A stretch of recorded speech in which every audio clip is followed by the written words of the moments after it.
Early morning at Golden Acres Ranch in Monticello. The animals are waiting.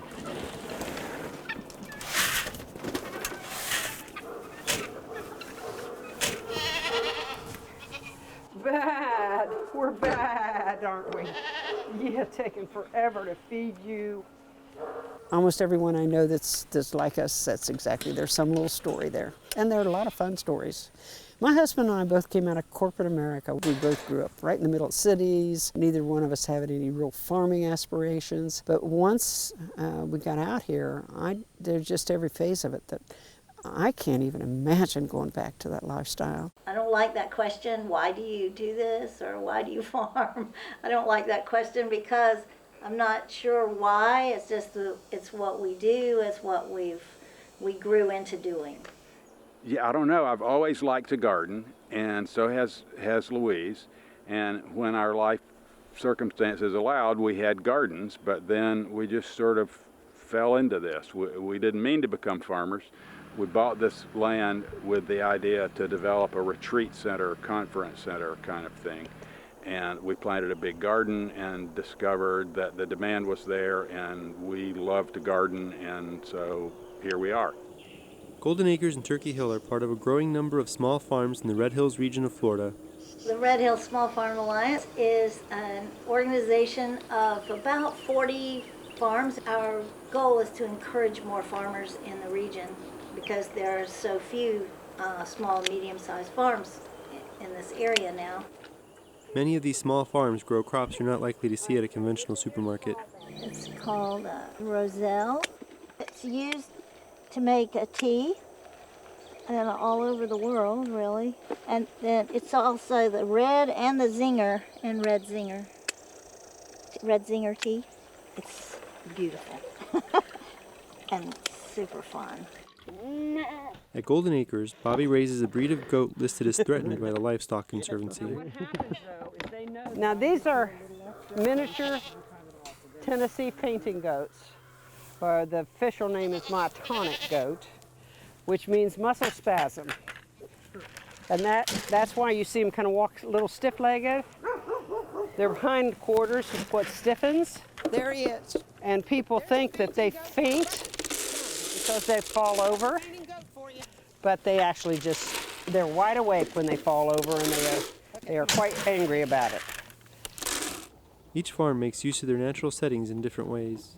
We've never tried to do the organic because that is a licensed word and you have to meet certain criteria to do that. Our main philosophy here is be as natural as possible, try to have the right types of grazing. Goats need woods and weeds and heavy plants like that to eat. Sheep do well on grass. We try to keep them in their natural food source. We don't feed them anything medicated. We do not put any chemicals on the ground. We just do things as naturally as possible. As you saw when we were going around, that we have a lot of pine trees.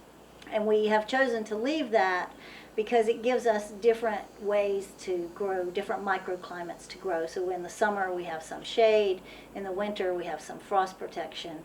It's given us an opportunity to grow like the ginger, needs some shade, and we also grow turmeric. It smells so good. At this time of year, Turkey Hill is growing ginger, roselle, and arugula. Yeah, so Red Hills Online is on Thursday, and we harvest it on Wednesday morning. So tomorrow is the Saturday market in Tallahassee, so we're harvesting right now for the market tomorrow morning. So there's, and then if we do a restaurant order for like Miccosukee Root Cellar, we'll harvest it probably that morning and give it to them that afternoon, and then it's on the plate that night, so it's pretty quick. Red Hills Online gives food producers of all sizes a way to sell directly to the public. Anything we sell off the property is actually sold through a Red Hills Online market. I would like to sell through places like Earth Fair and New Leaf Market, and there's a Johnson's Meat Locker here that we do a little bit through, but we're not big enough that we can actually do a supply like we should. We just can't keep up the production because we're a small farm. And the product's only available when the they're produced, and I can't speed that process up. Red Hills Farms don't just interact with the community through their products. They will come out fast. All right, girls, come on. Every October, New Leaf Market's farm tours allows people to visit local food producers. We do just what we just did. We wait and let the children line up here and then open the gate so the chickens will run out. And then I let the children feed the chickens. They throw the little feed around and stuff for them. Following that, the Red Hills Small Farm Alliance hosts the 7 Days of Local Delights.